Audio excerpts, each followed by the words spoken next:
Hello everyone, good morning. तो आप सभी के एग्ज़ाम से पहले नवंबर माह का यह करंट अफेयर है और सारे इंपॉर्टेंट पॉइंट्स अगर नवंबर देखा जाए ना तो इसके बाहर आपसे कोई भी प्रश्न पूछा नहीं जाएगा। सारी चीज़ें आज के इस लेक्चर में कवर करेंगे और ये एक बहुत ही बेहतरीन लेक्चर है जो कि बहुत ही कम समय में कवर करेंगे। और इसके बाद अगर आप चाहें तो आप ये लेक्चर एक दो बार और देख लेंगे, तो बस उसके बाद आपको कुछ और करने की ज़रूरत नहीं पड़ेगी, सारी चीज़ें आपको रट जाएंगी।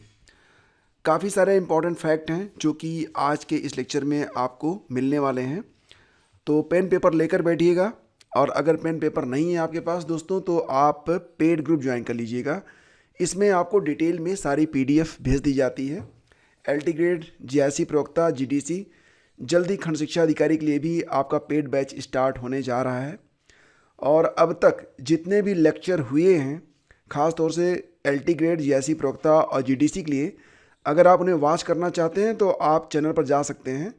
ये आपका स्टडी विद ज्ञान प्रकाश का चैनल है। यहाँ पर एक प्लेलिस्ट आपको मिलेगी कोर्स करके, यहाँ पर आप क्लिक करेंगे तो फिर आप देखिए यहाँ पर ना LT grade, GIC, GDC all model paper, सारे मॉडल पेपर यहाँ पर मिल जाएंगे। और दोस्तों जो आपका टॉपिक है यानी कि जितना भी सिलेबस है, तो टॉपिक वाइज लेक्चर अगर आप सुनना चाहते हैं तो आप इसको ओपन करके देख सकते हैं।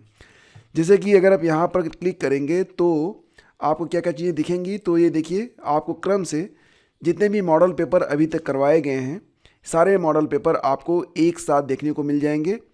और साथ ही साथ अगर आप सारे लेक्चर देखना चाहते हैं तो आप यहाँ पर क्लिक करेंगे और अभी तक जितने भी लेक्चर हुए हैं टॉपिक वाइज सारे लेक्चर आपको एक साथ मिल जाएंगे। और अगर आप रिटेन में इनका नोट्स चाहते हैं तो आप पेड ग्रुप पर आ सकते हैं, ठीक है ना। वैसे आप अगर गूगल पर भी सर्च करेंगे तो भी आपको बहुत सारी चीज़ें देखने को मिल जाती हैं। चलिए स्टार्ट करते हैं नवंबर माह का करंट अफेयर। पहला क्वेश्चन है क्यूएस एशिया यूनिवर्सिटी रैंकिंग 2026। देखो दोस्तों ये जो रैंकिंग है ये एक साल आगे ही चलती है। तो क्यूएस एशिया यूनिवर्सिटी रैंकिंग 2026, इसमें भारत की जो टॉप यूनिवर्सिटी है ये आईआईटी दिल्ली को माना गया है। हालांकि अगर एशिया वाइज देखा जाए तो एशिया में आईआईटी दिल्ली की रैंकिंग कितनी है तो 59 है। टॉप 1 पे हांगकांग यूनिवर्सिटी है, द यूनिवर्सिटी ऑफ हांगकांग। और टॉप 2 पे है पेकिंग यूनिवर्सिटी। कहाँ की है? ये चीन की है, ठीक है। अगला देखिए BIMSTEC India marine research network, इसे आप कहेंगे BIMREN। तो बिमरेन जो है ये बैठक होती है 2 साल पे होती है, BIMSTEC India marine research network. तो इसका जो आयोजन हुआ, सम्मेलन हुआ, ये केरल के कोच्चि में किया गया था नवंबर 2025 में। याद रखना ये इंपॉर्टेंट है। अब 26 में नहीं होगा, अभी कब होगा? 2027 में होगा, ठीक है। इसके बाद देखिए मालाबार अभ्यास, ये काफ़ी इंपॉर्टेंट है। आपको ये भी पता है कि जो क्वाड कंट्रीज़ हैं उनके बीच ये अभ्यास किया जाता है।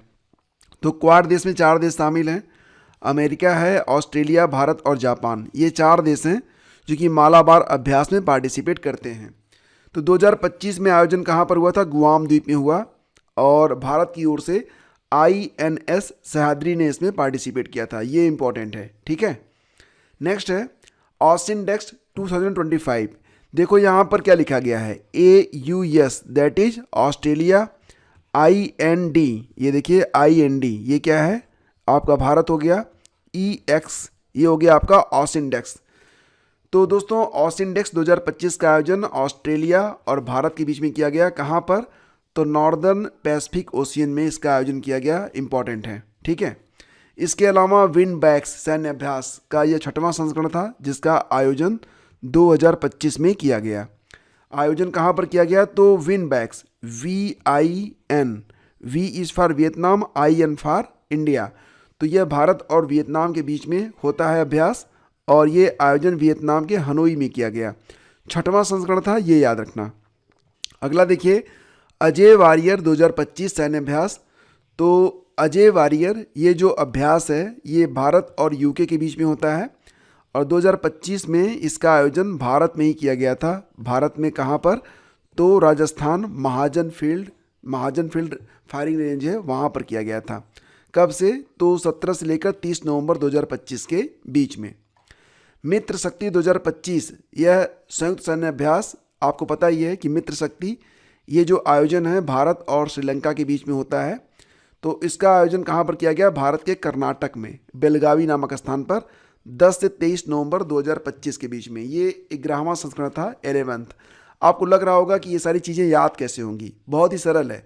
कहते हैं ना कि वन टाइम जब पहली बार इसे पढ़ते हैं तो दिमाग इसे केवल समझता है, दूसरी बार जब आप इसे पढ़ते हैं तो दिमाग इसको कटराइज करता है, तीसरी बात ये चीज़ों को कंठस्थ करना स्टार्ट करता है। तो दोस्तों, अगर कोई भी फैक्ट आपको याद करना है एटलीस्ट 3 टाइम्स, आपको 3 बार उसको पढ़ना पड़ेगा, सीखना पड़ेगा।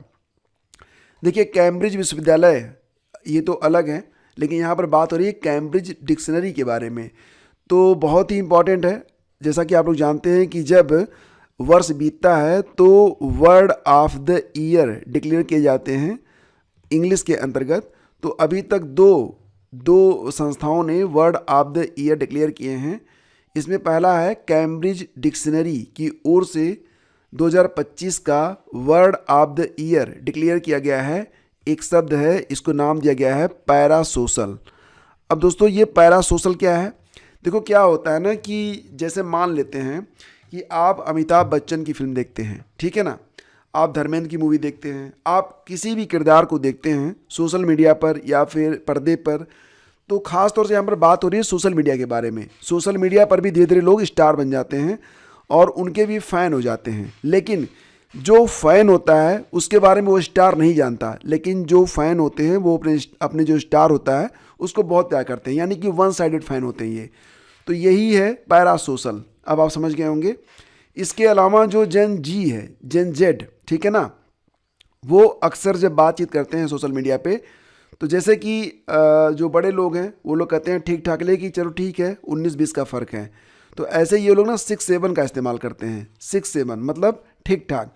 तो 6-7 को वर्ड ऑफ द ईयर चुना गया है dictionary.com के द्वारा, ठीक है। तो ये दोनों याद रखना, कैम्ब्रिज डिक्शनरी का क्या है पैरासोशल और dictionary.com का क्या है 6-7। ये आप ध्यान रखना, इंपॉर्टेंट है। आगे बढ़ते हैं। नागालैंड के हार्नबिल फेस्टिवल में कंट्री पार्टनर कौन रहा? तो देखो दोस्तों, ये है स्विट्जरलैंड और आयरलैंड, ये 2 देश हैं जो कि नागालैंड का जो हार्नबिल फेस्टिवल होता है उसमें कंट्री पार्टनर के तौर पर शामिल हुए। ध्यान देना, अगला पॉइंट बहुत इंपॉर्टेंट है।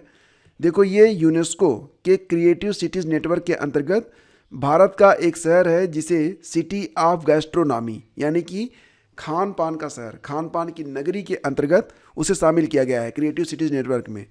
तो ये शहर कौन सा है दोस्तों? तो ये है आपका लखनऊ। अब लखनऊ कोई पहला शहर नहीं है जो क्रिएटिव सिटीज़ नेटवर्क में शामिल हुआ है। अलग अलग कैटेगरी में देखा जाए तो अब तक लगभग 9 शहर हैं जो कि क्रिएटिव सिटीज़ में शामिल हो चुके हैं, और 9वां जो है ये खान पान के लिए शामिल हुआ है जो कि लखनऊ है, ठीक है ना। तो ये 9 शहर कौन कौन से हैं? इनको दोस्तों आप कैटेगरी के मुताबिक जो देख सकते हैं। जैसे कि अगर बात करें हम म्यूज़िक के अंतर्गत, तो म्यूज़िक के लिए एक तो आपका वाराणसी है और एक आपका चेन्नई और ग्वालियर है, ये 3 शहर हो गए। इसके अलावा क्राफ्ट और फॉक आर्ट के लिए जयपुर और श्रीनगर को शामिल किया गया है।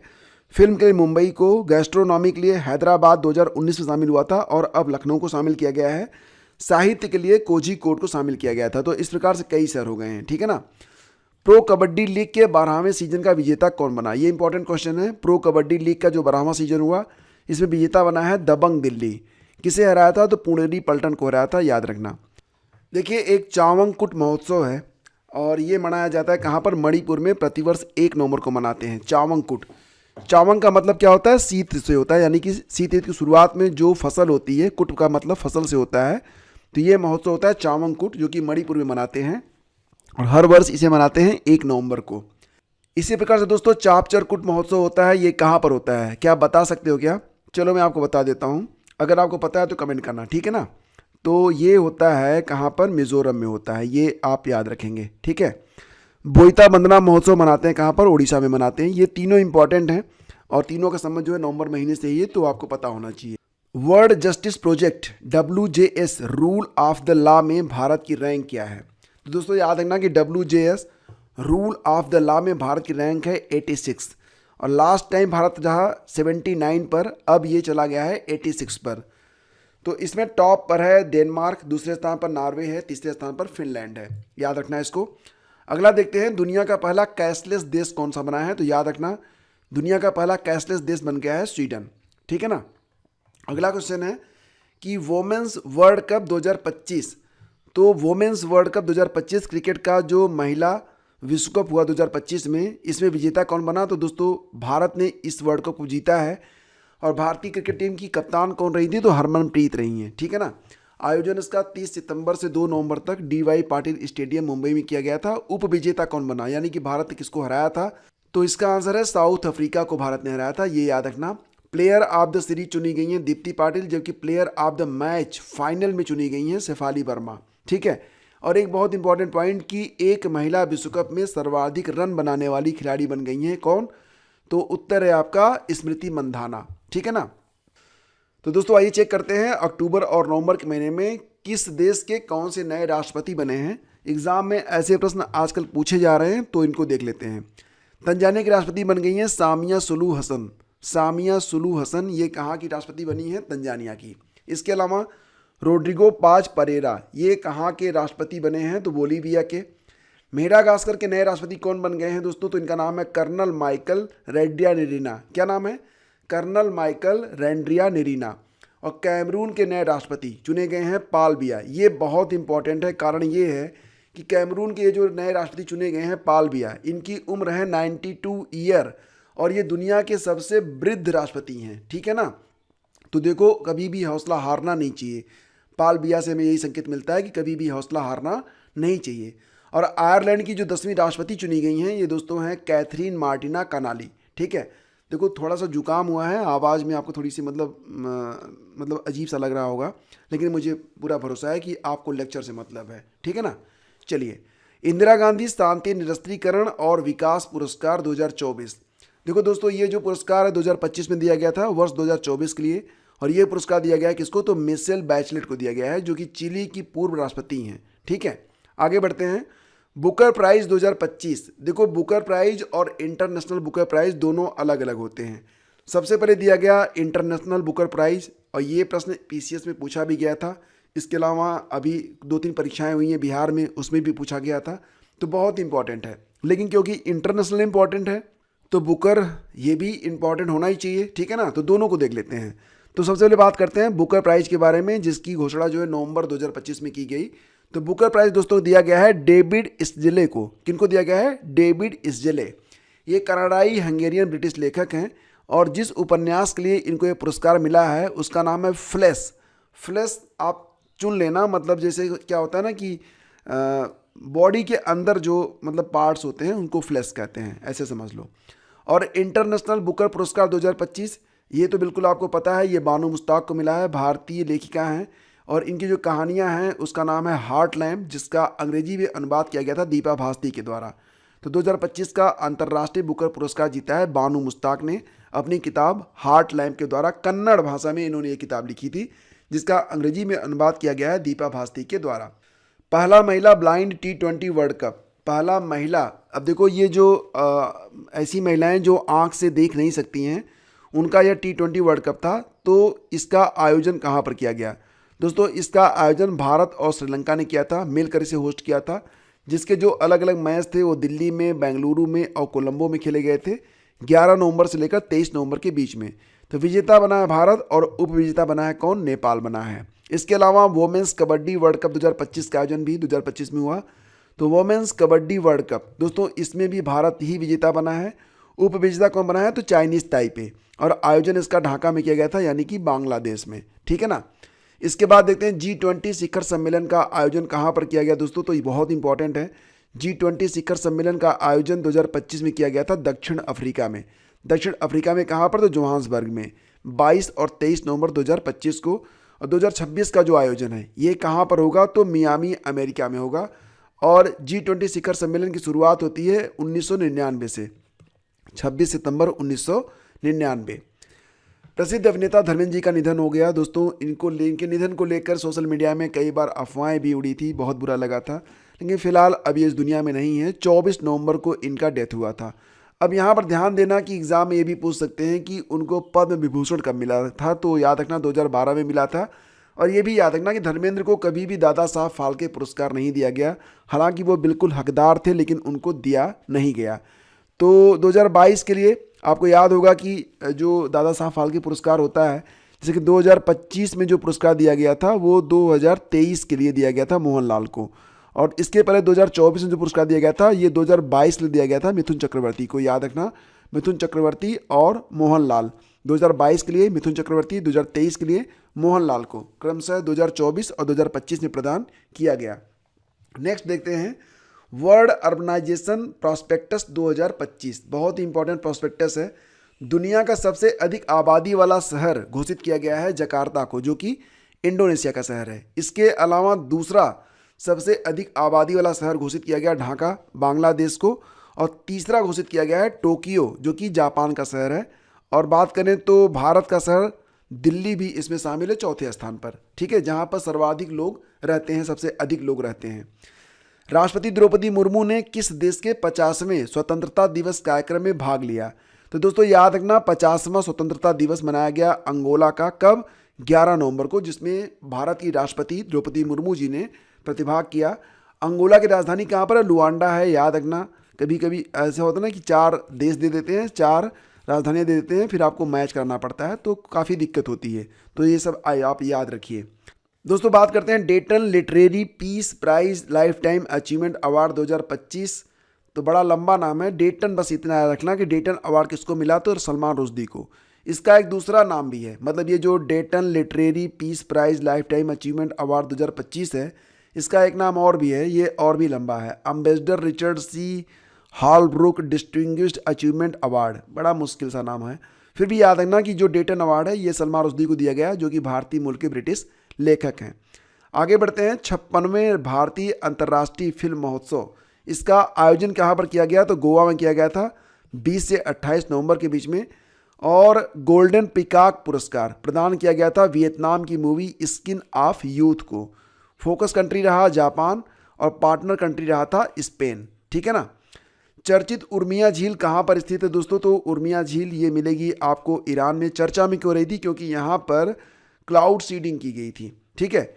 एशिया पावर इंडेक्स 2025 के बारे में बात करते हैं तो भारत की रैंक इसमें 3 है। टॉप पर आपका यूएसए है, दूसरे स्थान पर चाइना है, तीसरे स्थान पर हमारा प्यारा भारत है।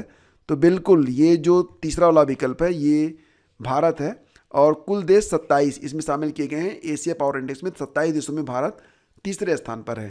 जल्दी दोस्तों हम उम्मीद करते हैं कि भारत टॉप पर पहुंचे। और इंटरपोल के नए प्रेसिडेंट कौन चुने गए हैं? तो इनका नाम है लुकास फिलिप।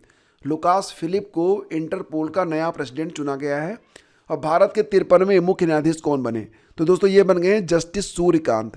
और भारत के जो मुख्य न्यायाधीश होते हैं इनकी नियुक्ति अनुच्छेद 124 के अंतर्गत की जाती है। एग्जाम के लिए बहुत ही इंपॉर्टेंट है, ये भी आप ध्यान रखिएगा। अभी हाल ही में एक तूफान आया था जिसको डिटवाह कह सकते हैं, या फिर इसको कई लोगों ने दैतवाह नाम दिया था, कई लोग इसे दैतवाह कह रहे थे। जो भी नाम आप इसे याद करें, आपको याद करना ही है। तो साइक्लोन डिटवाह के कारण श्रीलंका की मदद के लिए भारत ने जो एक ऑपरेशन चलाया था उसको क्या नाम दिया गया? तो दोस्तों नाम दिया गया था ऑपरेशन सागर बंधु। क्या नाम दिया गया था? ऑपरेशन सागर बंधु, ये याद रखना। और एशिया की सबसे हैप्पीएस्ट सिटी कौन सी है? ये जो हैप्पीएस्ट सिटी का इंडेक्स है ये टाइम आउट द्वारा जारी किया गया है। तो यह ध्यान देना कि एशिया की सबसे खुशहाल नगरी ये मुंबई को बताया गया है टाइम आउट के द्वारा। दूसरे स्थान पर बीजिंग है चाइना का, तीसरे स्थान पर संघाई है। तो मुंबई के लोग चाइना के बीजिंग और संघाई से भी ज़्यादा खुश हैं। एशिया हैप्पीएस्ट सिटी 2025 घोषित किया गया है किसको? तो मुंबई को, ठीक है ना। और ये भी याद रखना कि लद्दाख का जो नयोमा एयरबेस है ये काफ़ी ऊंचाई पर बनाया गया है, तो यह लाइन ऑफ एक्चुअल कंट्रोल से केवल 25 किलोमीटर दूर है। तो स्ट्रेटजिक पॉइंट से, रणनीतिक बिंदु से ये बहुत ही ज़रूरी है। और ये जो नयोमा एयरबेस है इसका निर्माण कहाँ पर किया गया है? तो लद्दाख में इसका निर्माण किया गया है। निर्माण किसने किया है? तो बॉर्डर रोड ऑर्गेनाइजेशन BRO के द्वारा इसका निर्माण किया गया। अब कुछ इंपॉर्टेंट डेज हैं दोस्तों, उनको देखते हैं। जैसे कि 1 नवंबर को छत्तीसगढ़ का स्थापना दिवस मनाया गया। आपको याद होगा कि 1 नवंबर 2000 में मध्य प्रदेश से अलग होकर छत्तीसगढ़ बना था।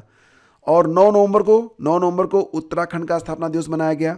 9 नवंबर 2000 को 13 जिलों के साथ उत्तर प्रदेश से अलग हुआ था उत्तराखंड। 15 नवंबर को मनाया गया झारखंड, जो कि झारखंड दिवस मनाया गया, जो कि बिहार से अलग हुआ था 15 नवंबर 2000 में, ठीक है ना।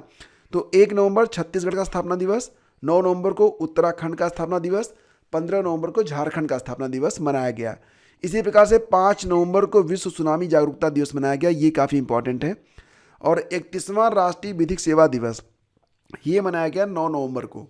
राष्ट्रीय शिक्षा दिवस ये 11 नवंबर को मनाया गया, पहली बार इसे 2018 में मनाया गया था। और क्यों मनाया जाता है 11 नवंबर को? क्योंकि 11 नवंबर को ही हमारे जो पहले एजुकेशन मिनिस्टर थे मौलाना अबुल कलाम आज़ाद, उनका बर्थडे होता है। विश्व मधुमेह दिवस दोस्तों याद रखना, ये मनाते हैं 14 नवंबर को प्रतिवर्ष। 14 नवंबर को ही बाल दिवस भी मनाते हैं। तो बाल दिवस क्यों मनाते हैं? नेहरू जी की 136वीं जयंती इस बार थी 2025 में। और मधुमेह दिवस ये भी होता है 14 नवंबर को ही। तो थीम क्या रही? डायबिटीज अक्रॉस लाइफ स्टेजेस, ये आप याद रखेंगे। जनजाति गौरव दिवस, जनजाति गौरव दिवस दोस्तों ये मनाया गया 15 नवंबर को बिरसा मुंडा जयंती के अवसर पर। राष्ट्रीय प्रेस दिवस दोस्तों ये मनाते हैं 16 नवंबर को। एंटी माइक्रोबियल अवेयरनेस वीक ये मनाया गया 18 से लेकर 24 नवंबर के बीच में। इसकी थीम इंपॉर्टेंट है, act now, protect our present, secure our future, ठीक है ना, याद रखना इसको भी। विश्व बाल दिवस दोस्तों ये कब मनाते हैं? तो 20 नवंबर को मनाते हैं। इसकी थीम है माई डे माई राइट्स। और विश्व मत्स्य पालन दिवस ये होता है 21 नवंबर को, ये भी आप याद रखेंगे। 76वां संविधान दिवस ये मनाया गया 26 नवंबर को, जिसकी थीम है हमारा संविधान हमारा स्वाभिमान। राष्ट्रीय दुग्ध दिवस ये दोस्तों मनाया गया 26 नवंबर को। आपको याद होगा कि 1 नवंबर को वीगन डे के रूप में भी मनाया जाता है, काफ़ी इंपॉर्टेंट है। और 26 नवंबर को मनाते हैं राष्ट्रीय दुग्ध दिवस, ये याद रखिएगा। डेविस कप 2025, डेविस कप का संबंध किससे है? तो याद रखना डेविस कप का संबंध दोस्तों टेनिस से है। और डेविस कप 2025 का विनर बना है इटली। इटली ने किसको हराया था? तो स्पेन को हराया था, याद रखिएगा। और हमारा जो गणतंत्र दिवस 2026 में आने वाला है तो ये क्रम में रहेगा 76वां, ठीक है। और इस बार जो हमारे मुख्य अतिथि होंगे, चीफ गेस्ट कौन होंगे? तो यूरोपियन यूनियन की जो अध्यक्ष हैं एंटोनियो कोस्टा, साथ ही साथ यूरोपीय परिषद की अध्यक्ष उर्सुला वान डेर लियोन, ये 2 लोग इस बार 26 जनवरी पर गणतंत्र दिवस पर हमारे चीफ गेस्ट बनेंगे, ठीक है। ये काफ़ी इंपॉर्टेंट है। हालांकि नवंबर में केवल 94 रामसर साइट थी, लेकिन अब बढ़कर ये 96 हो गई है। तो मुझे लगा कि यही डेटा आपके सामने रखता हूँ कि 96 रामसर साइट हो गई है। 94वीं जो बनी थी गोगाबिल झील बनी थी, जो कि बिहार में स्थित है। और अब 95 और 96, तो 95 बन गई है कोपरा जलाशय। ये कहाँ पर स्थित है दोस्तों? तो ये छत्तीसगढ़ के बिलासपुर के पास है। और 96 नंबर पर आ रही है सिलसर झील, ये है अलवर राजस्थान में। याद रखना कि अब भारत में रामसर साइट कितनी हो गई है? 96 हो गई है। बिहार में नीतीश कुमार ने 10वीं बार सीएम की शपथ ली है, तो इनका क्रम रहेगा, मतलब ये 10वीं बार बिहार के मुख्यमंत्री बने। मोस्ट इंपॉर्टेंट पॉइंट याद रखना, बिहार में विधानसभा की कुल सीटें कितनी हैं? 243 हैं। बस ये जरूर याद रखना। बाकी तो एनडीए ने 202 सीटें जीती थी, बीजेपी ने 89 जीती थी, जेडीयू ने 85 जीती थी, ये याद रखेंगे। और उप मुख्यमंत्री बने हैं 2 लोग, सम्राट चौधरी और Vijay Kumar Sinha. Most important line है कि विधानसभा सीट कितनी है बिहार में? तो 243 है, 243। नेक्स्ट देखिए आपका क्लाइमेट चेंज परफॉर्मेंस इंडेक्स 2026, ये भी आगे ही चलता है। जैसा कि आपने देखा था क्यूएस एशिया यूनिवर्सिटी रैंकिंग की तरह, तो ये भी आगे ही चलता है।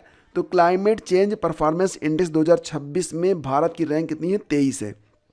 पिछली जो रैंक थी 2025 के लिए, जो कि 2024 में जारी की गई, तो ये भारत की रैंक थी, इसमें 10। तो काफ़ी गिरावट यहाँ पर आप देख सकते हैं, 10 से हम 23वें स्थान पर पहुँच गए हैं। तो ध्यान देना कि ये जो रैंक है German watch, new climate institute और क्लाइमेट एक्शन नेटवर्क के द्वारा जारी किया जाता है। और इसमें जो रैंकिंग होती है, इसमें 1, 2, 3 ये कई वर्षों से खाली है। चौथे स्थान पर दोस्तों है डेनमार्क, 5वें स्थान पर यूके है, 6ठे स्थान पर मोरक्को है, ठीक है। भारत पहुंच गया किस स्थान पर? तो 23वें स्थान पर। अंतिम स्थान पर सऊदी अरब है। ये काफ़ी इंपॉर्टेंट डेटा है, ये बिल्कुल आपको पता होना चाहिए। और संयुक्त राष्ट्र जलवायु परिवर्तन सम्मेलन COP30 कहाँ पर आयोजित किया गया? मोस्ट इंपॉर्टेंट क्वेश्चन है, जो कि बिल्कुल लास्ट में है। संयुक्त राष्ट्र जलवायु परिवर्तन सम्मेलन COP30 का आयोजन दोस्तों किया गया ब्राज़ील के बेलेम में, ठीक है। और भारत की ओर से कौन गए थे? तो हमारे पर्यावरण मंत्री भूपेंद्र यादव गए थे, ठीक है ना। तो फिलहाल अब यही सारे प्रश्न हैं जो कि काफ़ी ज़रूरी हैं। और अगर आपको PDF चाहिए तो आप पेड ग्रुप ज्वाइन कर सकते हैं, या फिर आप जितने भी करंट अफेयर हैं जनवरी से अब तक, उनकी कंबाइंड PDF भी आप डाउनलोड कर सकते हैं। लिंक आपको डिस्क्रिप्शन में दिया गया है। अब आपके लिए एक प्रश्न है जो कि इसी लेक्चर से लिया गया है। तो बताइए कि एंटी माइक्रोबियल अवेयरनेस वीक कब से कब तक मनाया गया? तो यहाँ पर आपके ऑप्शन है और मुझे पूरा भरोसा है कि आप इसका आंसर जरूर देंगे। ये वीडियो आपको कैसा लगा दोस्तों? ज़रूर अपनी राय से हमें अवगत कराइए, क्योंकि हमें भी जिज्ञासा रहती है कि हमारा लेक्चर आपको कैसा लग रहा है। अगर आपको अच्छा लग रहा है दोस्तों तो आप प्लीज़ गुड लिखिए, वेरी गुड लिखिए। अगर आपको अच्छा नहीं लग रहा है तो आप बताइए कि क्यों अच्छा नहीं लग रहा है, ठीक है। तो मिलते हैं आपसे अगले वीडियो में। पेड ग्रुप ज्वाइन करना चाहते हैं तो आप डिस्क्रिप्शन चेक कर लेंगे। Thank you, have a great day, जय हिंद।